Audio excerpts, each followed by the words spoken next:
Breaking news आहे। परभणीमधून परभणीतील बंदला हिंसक वळण लागलंय।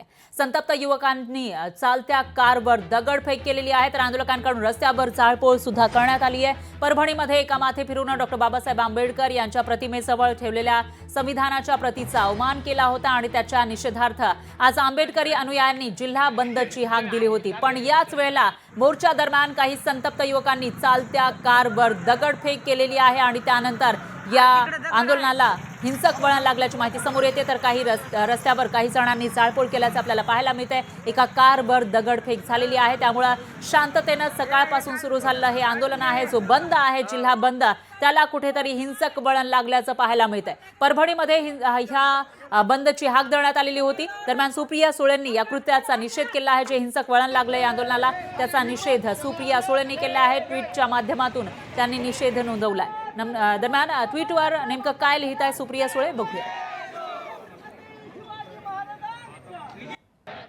परभणीमध्ये एका समाजकंटकानं भारतरत्न डॉक्टर बाबासाहेब आंबेडकर यांच्या पुतळा परिसरामध्ये संविधानाच्या प्रतिकृतीची विटंबना केल्याचा हे कृत्य करणाऱ्या व्यक्तीवर कठोर कारवाई करण्याची गरज आहे, असं सुप्रिया सुळे यांनी म्हटलेलं आहे। तर संविधानाचा अवमान करणाऱ्यांना त्यातील समतेची तत्व अमान्य आहेत असंच म्हणावं लागेल। या घृणास्पद कृत्याचा निषेध असं सुप्रिया सुळे यांनी लिहिलंय। दरम्यान याविषयी अधिक माहितीसाठी आपले प्रतिनिधी खालिद नाझ हे थेट परभणीमधून आपल्यासोबत सोडले गेले आहे। सुप्रिया सुळे यांनी निषेध दर्शवलेला आहे, जी संविधानाच्या प्रतीची विटंबना करण्यात आली होती, अवमान करण्यात आला होता त्याचा, आणि त्याच्यानंतर जो बंद पाळलेला आहे त्याला हिंसक वळण लागल्याचं दिसतंय। दरम्यान आपले प्रतिनिधी खालिद नाझ आपल्यासोबत थेट जोडले गेले आहेत। खालिद, काय सांगाल, नेमकं काय म्हणणं आहे इथल्या लोकांचा, अनुयायांचा, आणि हिंसक वळण कसं लागलेलं होतं? सध्या काय स्थिती आहे परभणीमध्ये?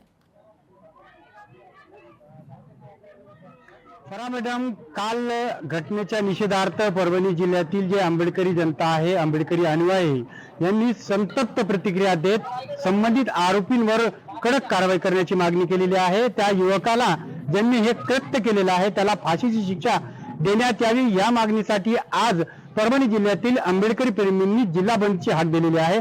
सकाळपासून परभणी, पाथरी, सेलू, सोनपेठ, गंगाखेड या ठिकाणी शांततेत बंद पाळला जात होता, परंतु त्या युवकाला कुठेतरी नियमाप्रमाणे शिक्षा दिली जात होती, भावनेप्रमाणे दिली जात नव्हती।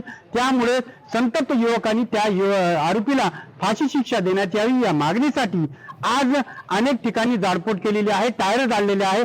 काही युवकांनी, संतप्त युवकांनी परभणी जिल्ह्यातील जिल्हाधिकारी कार्यालयासमोरील जी दुकानं आहे त्या दुकानावरील पाट्या तोडफोड केलेल्या आहे। काही ठिकाणी जे पाईप ठेवलेले होती, जे प्लास्टिकची पाईप होती, ते 3 ठिकाणी संतप्त युवकांनी जाळलेले आहे।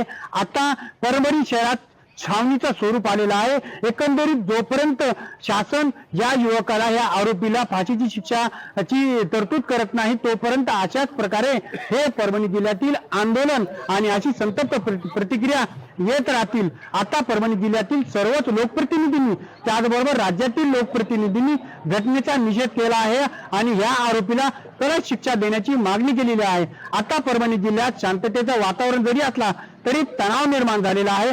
अनेक ठिकाणी युवक त्या आरोपींच्या विरोधात कडक कारवाई करण्याची मागणी केलेली आहे।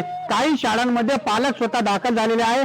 आपल्या विद्यार्थ्यांना घरी घेऊन जाण्यासाठी पालकांच्या मनात भीती आहे की काही अप्रिय घटना घडलीच तर विद्यार्थ्यांच्या जीवाला धोका होईल, म्हणून पालक आता शाळेमध्ये दाखल झालेले आहे विद्यार्थ्यांना सुखरूप घरी घेऊन जाण्यासाठी।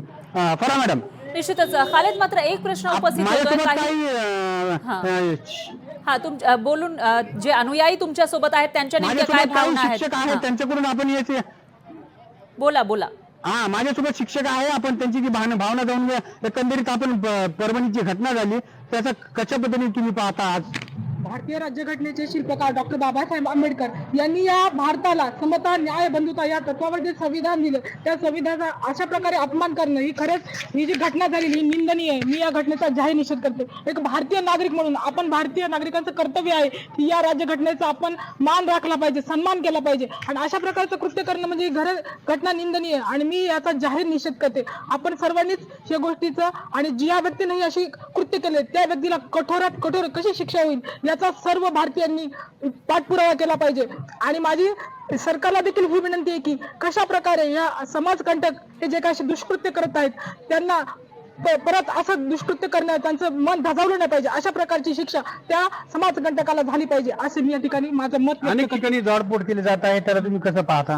ही जाळपोळ या ठिकाणी जाळपोळ किंवा ही जी काही आहे ती इन्स्टंट प्रतिक्रिया आहे. ज्या व्यक्तींनी हे कृत्य केले त्याच्याबद्दल जी काही अनुयायी आहेत आंबेडकर यांनी त्यांच्यामध्ये त्यांची संतप्त प्रतिक्रिया येणं हे साहजिकच आहे. कारण त्यांच्या मनात त्यांच्याविषयी असलेला आदर आहे आणि त्या आदराखातर त्यांची प्रतिक्रिया येणं हे साहजिकच आहे. परंतु मी जे काही आंबेडकरी अनुयायी त्यांना देखील सांगू इच्छिते की आपण कुठल्या तरी प्रकारे असली कुठली संतप्त प्रतिक्रिया न देता शांततेनं आणि कायदेशीर मार्गाने जे काही करता येईल ते आपण केलं पाहिजे.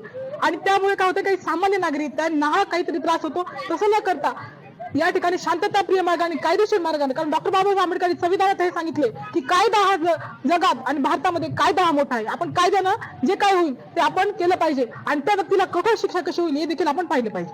या आरोपीला कठोर शिक्षा झाली पाहिजे असं एकंदरीत शिक्षकांचं म्हणणं आहे. दुसरे शिक्षक आपल्यासोबत आहेत, त्यांची प्रतिक्रिया आपण घेऊ. सकाळपासून परभणी जिल्ह्यात शांततेत बंद पाडला जातो, आता कुठेतरी त्याला हिंसक वळण दिलं जात आहे.